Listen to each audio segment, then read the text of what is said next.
action to do so. You must carry on the good fight. What good is your greatness if you don't stand on it? How can you hold on to who you really are inside if you let everything else tell you that you're not worthy? You got two options. You can give up or get up. This is your day. Get up and beat yourself from yesterday. What are you made of? What is your DNA? What is your mentality? What are the skill sets? Come on, start to write down the vision. I need you to rise and grind. Oh, you're not hearing what I'm saying. I said it all starts with your mindset. See, the true definition of mindset is the driving force in the quest for success and achievement. A mindset that combines discipline, strength, confidence, and ambition is a powerful mindset. Be faithful. Be productive. Put away the destructive mindset. Let the world know that you matter. Believe in every step that you take. I know you've got some doubt and you've got some uncertainty and you hate the image that you see in the mirror and you hate the way your money looks and your relationships look and people that you've given your all to keep walking out on you. I know you feel stuck in reverse. I know you feel like you're underpaid and undervalued.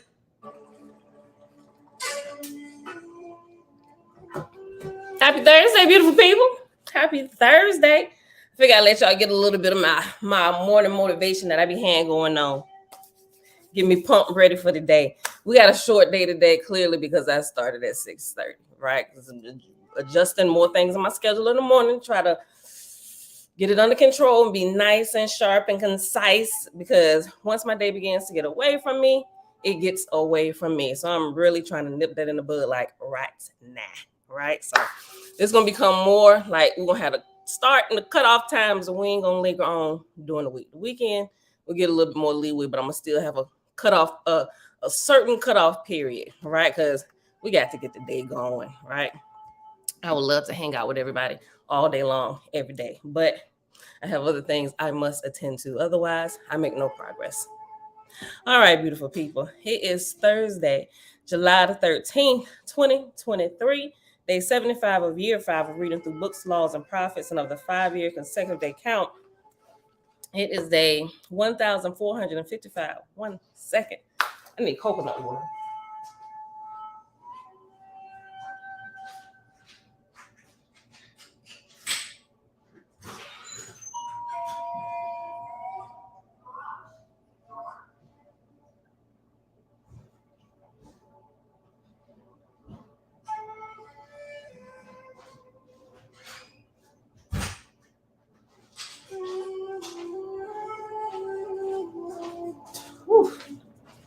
Took a regular sip of water. As soon as I started talking, my mouth just felt like I had cotton mouth. Best coconut water ever. And it has an expiration date. It almost tastes like the fresh young coconut. Taja. Taja.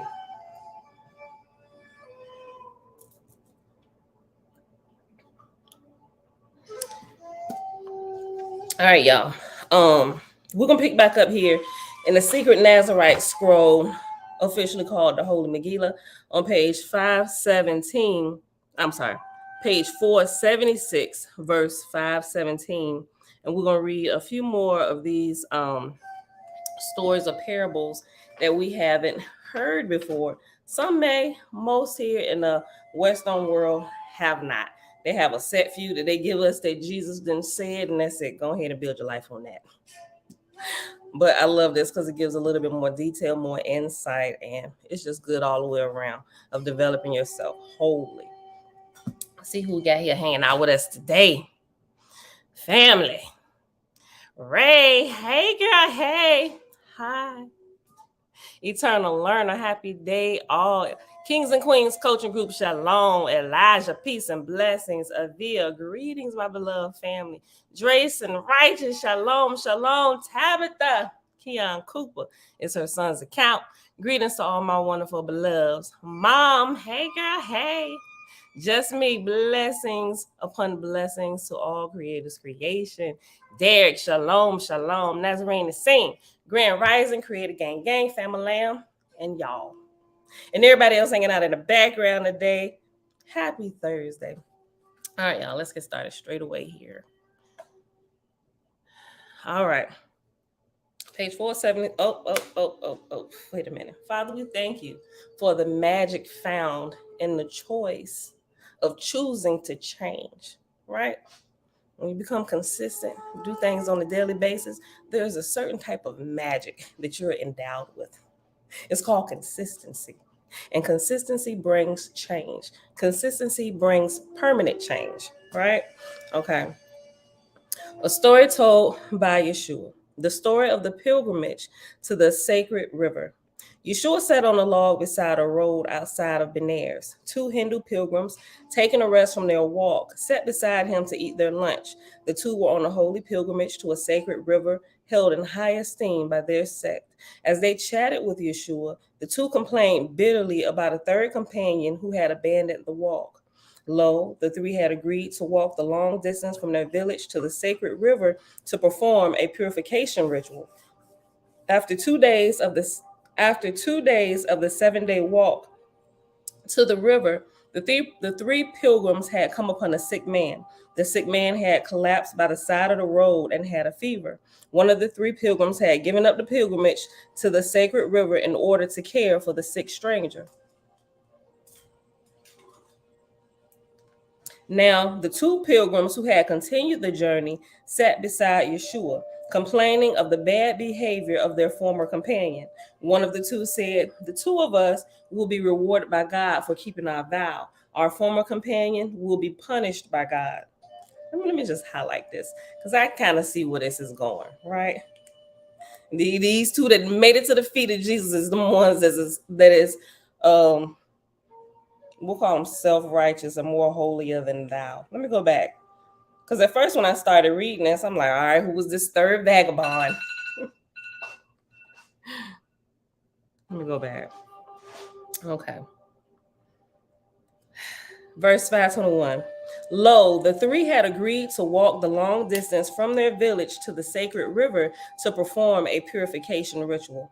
After 2 days of the 7-day walk to the river, the three pilgrims had come upon a sick man. The sick man had collapsed by the side of the road and had a fever. One of the three pilgrims had given up the pilgrimage to the sacred river in order to care for the sick stranger. Now, the two pilgrims who had continued the journey sat beside Yahshua, complaining of the bad behavior of their former companion. One of the two said, "The two of us will be rewarded by God for keeping our vow. Our former companion will be punished by God." The other of the two added, "Truly, God hates a vow breaker." And behold, Krishna Das, the founder of our sect, 2 centuries ago established this purification ritual. Yahshua told the two pilgrims the following story. He said, "Once upon a time, a saint, the founder of your sect, was on his way to perform this very same purification ritual. But on his journey to the river, he came upon an injured dog. Lo, the dog had deep wounds, and Krishna Das had not enough water to properly wash and purify the wounds. He knew that if he did not cleanse the festering wounds, the dog would die. Already an infection had set in, and so he carried the dog to the nearest watering hole or well that the saint had passed along the way. Having carried the dog back down the path to the well, behold, Krishna Das discovered that the rope and bucket had been stolen. Krishna Das took his turban, a turban like the two of you now wear in his honor, and unraveled it. He wound the turban cloth into a rope. Then he made a basket from twigs, reeds, and large leaves. He attached his rope to the basket and, holding one end of the rope, dropped the basket into the well. It had been a good idea, but behold, the rope was not long enough to reach the water. Krishna Das, knowing the great need of the dog, did not give up. He stripped off his white robe, a robe like two of you now wear in his honor, twisted it, and added it to the length of his rope. But even then, the rope was not quite long enough to reach the water. And so he took his last possession, his prayer beads, and took them and added them to the rope. Success. At last, the rope was long enough to reach the water. Krishna Das used the water to cleanse the wounds of the dog, but he was still concerned about infection and thus resolved to find some healing herb with which to dress the wound. Knowing that it would cause him to miss the appointed time to perform the river ritual, for this ritual was to be performed on a particular day, he carried the dog many miles back down the road, for lo, he remembered seeing a patch of healing herb growing there. He treated the wound of the dog with the herb.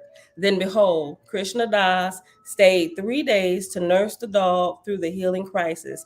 By then, he knew he had missed the purification ritual at the sacred river. By the 4th day, the dog was much better.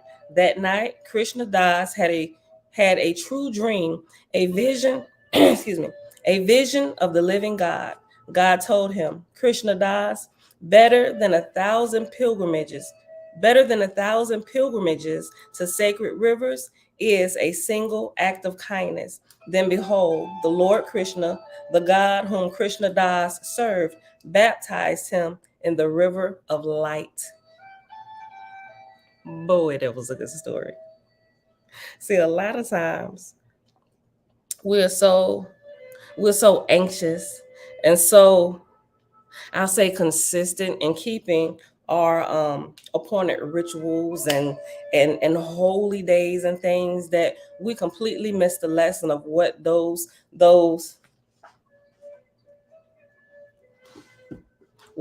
prompts are teaching us to do. Right? We're taught to follow the rituals and the holy days and different pilgrimages and different things in order to teach you proper worship, but we forget they're only props for a certain time. Once we've developed that skill or consistency on the inside of us, we no longer have need of these, right? Anything after that is just doing I say it's a waste of time for you, right? Children who have grown to sit at a table no longer need to sit in a supported chair like a high chair or a car seat. You get what I'm saying? That's what the props are for. That's what the rites and ceremonies are for. A lot of us forget that. And a lot of religious factions still cling to the props and to the training aids. And they literally stunt themselves from growing and developing wholly, right? This was so good. So them going down there to perform the ritual. Oh, nope. It's Passover time. Can't do that. Nope. I got to go perform this ritual. It's set this day. Nope. It's the Sabbath. This day we got to do it here. And you completely shut everybody else out. The whole purpose of your growth is not just to grow you, but to be a light around those who are treading along the same path that you do, right? Iron sharpens iron, right? That's why we're created in communities and families. We help lift, raise one another up. But in our search and our quest for holiness, we forget about our brethren, right? Which then defeats the whole purpose of what we're doing. And then we just become religious fanatics, right? Gotta be careful.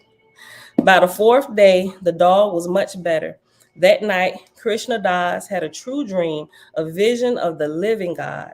God told him, Krishna Das, better than 1,000 pilgrimages to sacred rivers is a single act of kindness. Then behold, the Lord Krishna, the God whom Krishna Das served, baptized him in the river of light.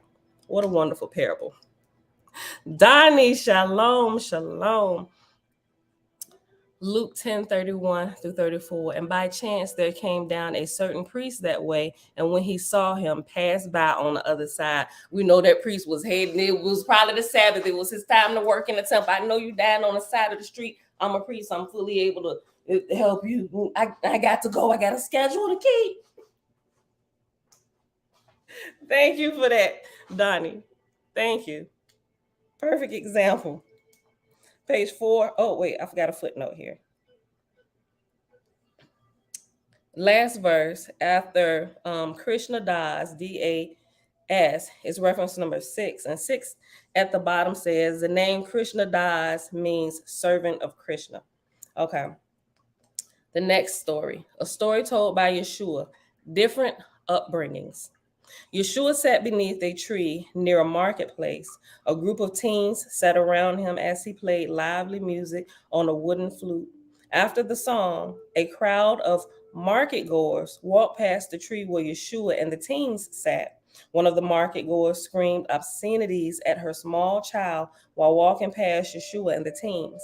Then came a woman who, while walking past Yahshua and the teens, joyfully taught her small child about the beauties of nature. After the crowd passed, Yahshua told the following story to the teens beneath the tree. He said, "Behold, in the sacred forest is a beautiful parrot." I'm sorry, I messed it up. He said, "Behold, in the sacred forest, a beautiful parrot was the proud mother of two younglings. But lo, while still tiny, the two younglings were stolen from the nest by a hunter. The mother parrot had left her nest unattended to go in search of food. It was then that the hunter snatched the baby parrots. After some days, one of the baby parrots escaped from the hunter. Even so, he was too far from home to find his mother. As it happened, he was found by a holy woman. Lo, she raised that baby parrot as she would raise her own child. Yea, the parrot lived his life with her, hearing lovely words, seeing beautiful deeds. Remember that I said there are two baby parrots snatched from their nest by the hunter. You have now heard what happened to the fortunate one that escaped. As to the other parrot that did not escape, lo, he lived his life in a cage at the house of the hunter. In that house, he grew up hearing ugly words, seeing violent deeds. When each of the stolen parrots was 7 years of age, the following event occurred. Behold, the king of this land, traveling in the forest, was separated from his horse. For lo, the horse spooked. Having been scared by a snake, the king was thrown to the ground. Though unharmed by the fall, the king could not retrieve his horse. Wherefore the king walked to the nearest house, which happened to be the home of the hunter. As the king approached the home, he was greeted by the words of the parrot that had been raised by the hunter. The parrot, the one that had not escaped the hunter, still lived in the cage. The parrot, seeing the king approach, parroted the sort of words that he had been raised on. He squawked, "Beat and rob him, bind and cage him." The king, hearing those words coming from the home of the hunter, turned and ran the other direction, fleeing from the home of the hunter. After a few miles, the king came to another home in the forest, a cabin surrounded by flowers and a vegetable garden. This was the home of the holy woman who had found the parrot that had escaped the hunter. The parrot had happily lived with her for 7 years, ever since she befriended him upon his escape. Behold, though he was not caged and could leave if he wished, he willingly stayed. From his perch on the garden fence, the parrot saw the king approach. The parrot did what parrots do. He parroted the sort of words that he had been raised on. Oh my God. Listen. I gotta show my husband this. Okay, quick story. So me and my husband was laying in the bed the other night, right? And so I forget what was on some criminal show where it was showing different crimes and stuff or whatever, but it was like it was like some people calling in 911, right? So there was a call. There was this man that was working outside in his yard, and his neighbors kept hearing this woman scream, "Help me, help me, help me, please, somebody help me. He has me locked up. Help me." And but there was a camera. The man who was outside working, he was actually working on his car outside in his driveway. He actually had a camera, like maybe like a door camera or something, which he actually turned over or the police confiscated at some time, right? So he was out there working, and the man, the cries were loud, and the man just kept on working, but the cries were so loud that his next door neighbors heard it. And so they called the police after a few minutes and noticing that the man wasn't moving, like he wasn't even fazed by the screaming, right? Shortly thereafter, we see the cops pull up in front of this man's house, and they said, excuse me, we got a call that there were cries for help from a woman screaming for help. Please, he has me tied up. Somebody come help me, please. Right? And he said, 1 second, I'll show you. He just kind of smiled, without even getting flustered or frustrated, not even looking suspicious, right? Not even looking suspicious. So he said, 1 second, I'll show you where the screams are coming from. It's not what you think. So he goes inside his backyard. He was gone maybe like 1 minute. He comes back out with this beautiful parrot,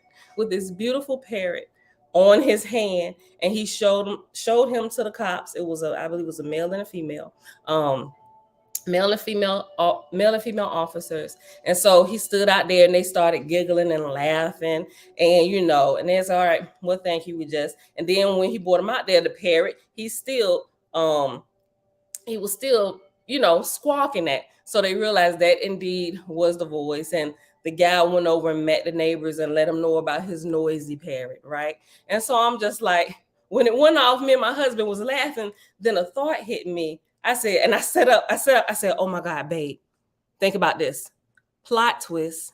What if that man actually had some woman bound in his house down in the basement, and that parrot, every time he go down there and open the door or something, that parrot hears this woman screams, help me, please, he has me tied up. I said, major plot twist. That woman probably still in his basement, because who teaches a parrot to scream like that, right? Oh my God, this just reminded me. Oh my God, I wonder. This is crazy. I'm gonna have to Google this story now because we saw it on TV. Jamia, shalom, sis, peace.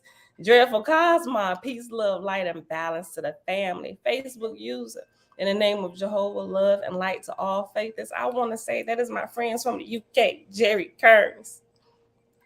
Top of the day, family. Fading to the background, just me. Whistle while you work. All right, y'all. So this I had to tell y'all that. What we at? 7 o'clock. Okay, let me go back and finish this parrot story. Woo. Page 478, verse 591. From his perch on the garden fence, the parrot saw the king approach. The parrot did what parrots do. He parroted the sort of words that he had been raised on. That's why I gave y'all this story. This parrot parroting the words that he had been raised on. If there was truly some woman trapped in a basement screaming, somebody please help me, this parrot could very well have been a witness to all of this.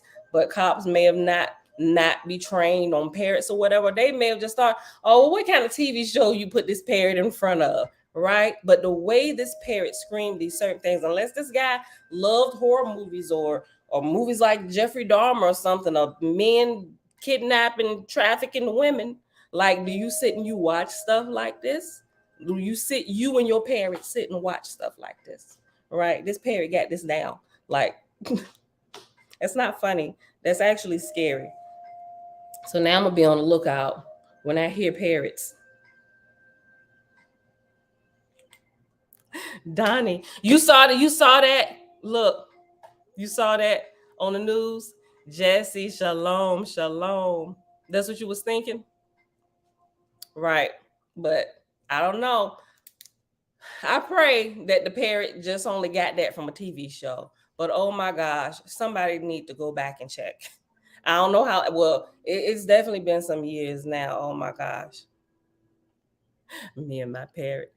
Look, it wasn't a parrot. She looked like a parrot, but she was a cockatiel. Call her Faye. When she would get loose in the house, you should see everybody running through the house. Oh my God, the bird gonna poop on your head. The kids grabbing pillowcases, putting it on their head, trying to catch the bird. I'm like, if y'all don't stop the crap, get my bird and put her back in the cage. Her name was Faith. She flew the coop. She said, I'm getting out of this house. Y'all are the cuckoos. I miss that bird. 591, verse 591, page 478. From his perch on the garden fence, the parrot saw the king approach. The parrot did what parrots do. He parroted the sort of words that he had been raised on. A lot of people as well. Matter of fact, if you get people that come to talk to you about spiritual things or religious things, if they're still deep in the depths the throes of religion, whether it's Christianity, Hebrew roots, where they're still misaligned in their understanding, they sound like parrots, right? They literally parrots what they've heard, and you can tell it. None of them are original, right? They just put their personality on it, but you can tell they're parroting the words that they were raised on. The parrot did what parrots do. He parroted the sort of words that he had been raised on. He sang, "An honored guest, welcome to our table. Have a warm bath and a glass of our best wine." The king, hearing the warm words of welcome, knocked upon the door of the holy woman. Lo, she greeted him and treated him like a king, though she knew not that he was the king of the land. After his warm bath and delicious meal of roasted vegetables with a mug of mead, the king revealed his identity to the woman. Then he described his experience with the first parrot and its foul words, and compared that to his warm welcome by her sweet parrot. The king said, "Thus the old adage is proved true. The upbringing of a beast or man is at least as important as the bloodline." I'm going to repeat that. This has definitely been proven time and time again. The king said, "Thus the old adage is proved true. The upbringing of a beast or man is at least as important as the bloodline." So no matter if you come from a bloodline of kings and queens, right? It depends on what environment you take that particular specimen and put it in, and it will determine how it grows and progresses and develops, right? We can take a kingly person and put him in a bloodline of vagabonds, and you know what he'll grow up to be? A king and vagabond. That king will become a vagabond. That royal bloodline will become a vagabond and a menace to society, probably. And the opposite is true. Take somebody from the worst circumstances in life, the at-risk children. Put them in an environment that's loving and caring, with people who motivate and always speak positive into their life, and watch and see how, when they grow up, they look nothing like where they came from and what the statistics said that they would be. The king said, "Thus the old adage is proved true. The upbringing of a beast or man is at least as important as the bloodline." The holy woman lent the king her horse so that he could return to his palace. A week later, a messenger arrived at the home of the holy woman. He gave the woman a string of 7 horses, one being the horse she had lent to the king. Each horse carried a pouch filled with gold. The messenger said, "The horses and the gold are a gift from the king, a token of his appreciation." He also sends the following message: "A parrot singing compassionate words is an ambassador of the one parroted." I like that.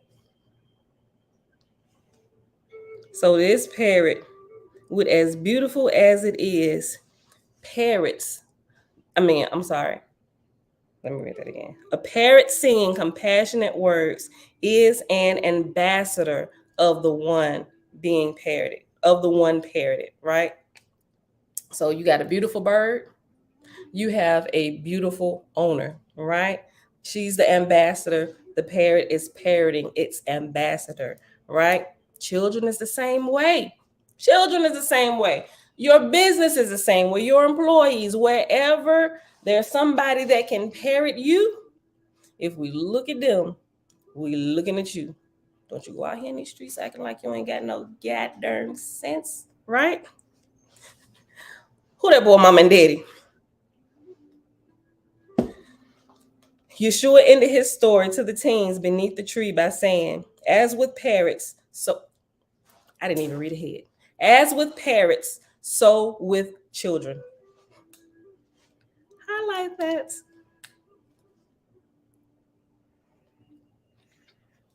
Yahshua ended his story to the teens beneath the tree by saying, "As with parrots, so with children. Wherefore we pray that children with unpleasant parents will do what is possible, but not easy, which is to cleanse their minds with spiritual water, that they may be purified from the parenting of their unpleasant parents.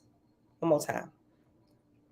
Wherefore, go back. Yahshua ended his story to the teens beneath the tree, saying, as with parents, so with children. Wherefore, we pray that children with unpleasant parents will do what is possible but not easy, which is to cleanse their minds with spiritual water, that they may be purified from the parenting of their unpleasant parents. Behold, it is much easier for a child of pleasant parents to walk the path of pleasantness when an adult. Wherefore I say to parents, lead your children onto the path of pleasantness by walking that path.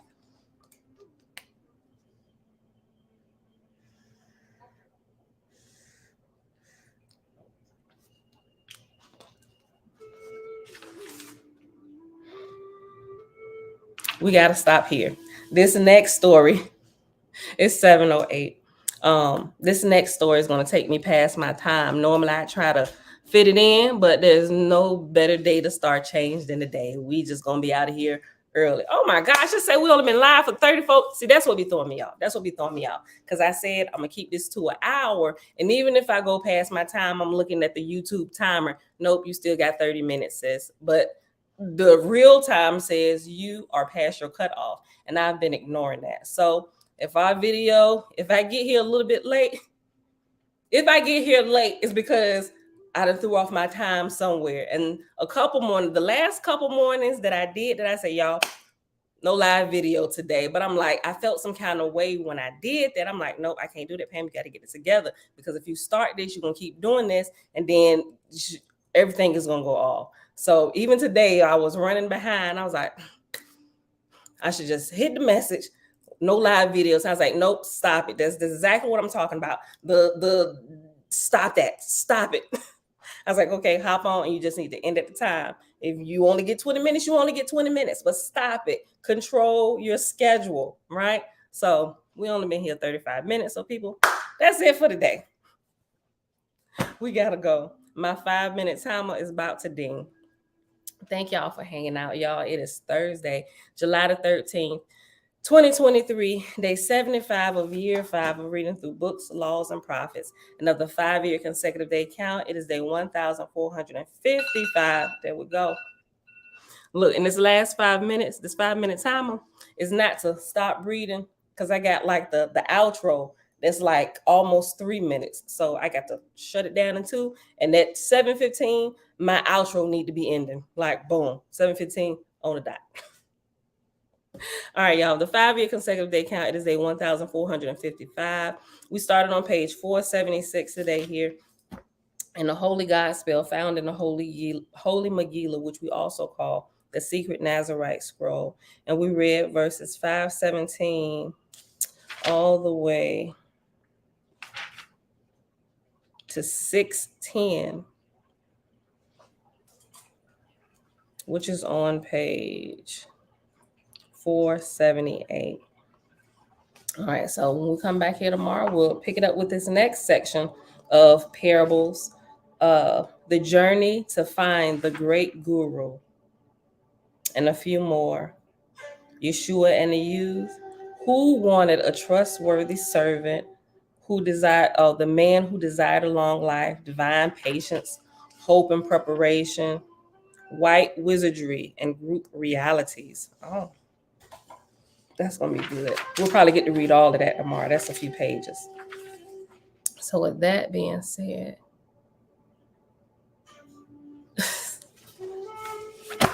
I just read ahead a little verse. All right, y'all. With that being said, let me see.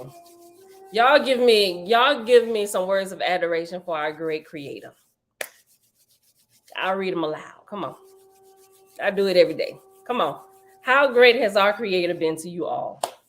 Give me some words of adoration that we can go out on before I put on my outro.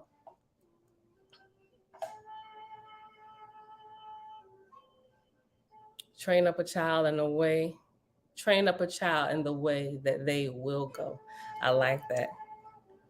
But that's not it. That was before. Thank you, Creator, that you are magnificent. Will there be another? All praises to the Creator. Couple more. Give me some words of adoration for our great Creator.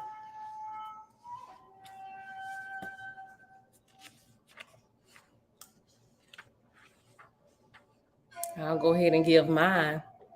Father, we thank you for helping us to learn in story fashion. Oh, yeah, I like that, Donnie. Thank you. Thank Creator for correcting our speech. Truth, righteousness, Facebook user. Thank you. Anybody else? Oh, I like that. Thank you, Creator, that you are the lover of my soul, the lover of our souls. Anybody else? Anybody else? We got 19 people here. Oh, yes, Jamia, thank you for the ability to inspire, right? That is amazing. We started our day with that. I let y'all hear some of my morning motivation. Girl, get up and get about it. All right, y'all. I love y'all. I'll see y'all back here tomorrow morning, bright and early, 6:15 a.m. Eastern Standard Time. But I see through you.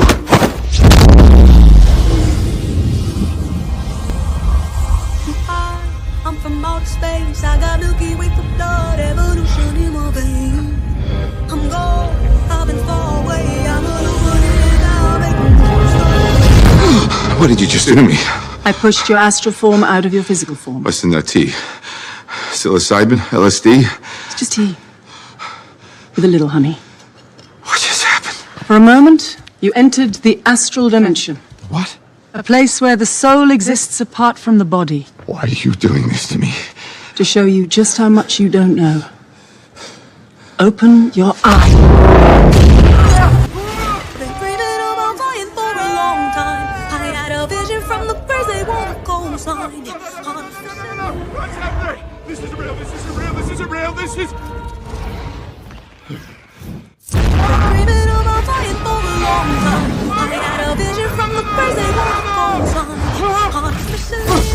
His heart rate is getting dangerously high.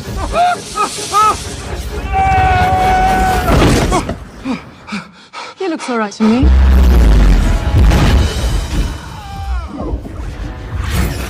You think that this particular universe is all there is? I don't need gravity, I need What mysteries lie beyond the reach of your senses? Existence, mind and matter meet.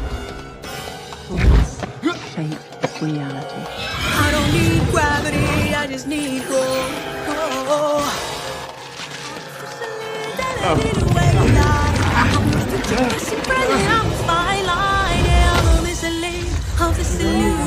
I am not really here, I'm an intrusion. I don't swim or sink, I just float. Some benevolent and life-giving, filled with malice and hunger. Dark places where powers older than time and waiting.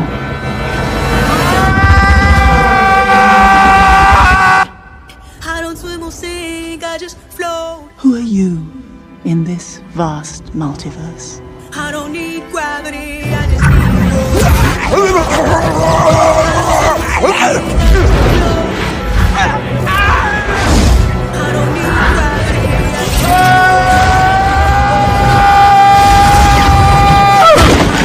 gravity, I just need growth. Have you seen that before in a gift shop?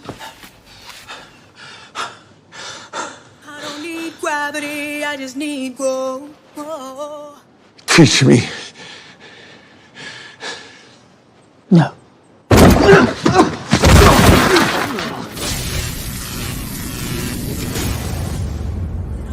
It's an earthquake rumble. I won't ever fall, never stumble. And I don't need to be humble. Break down walls like Jericho crumble.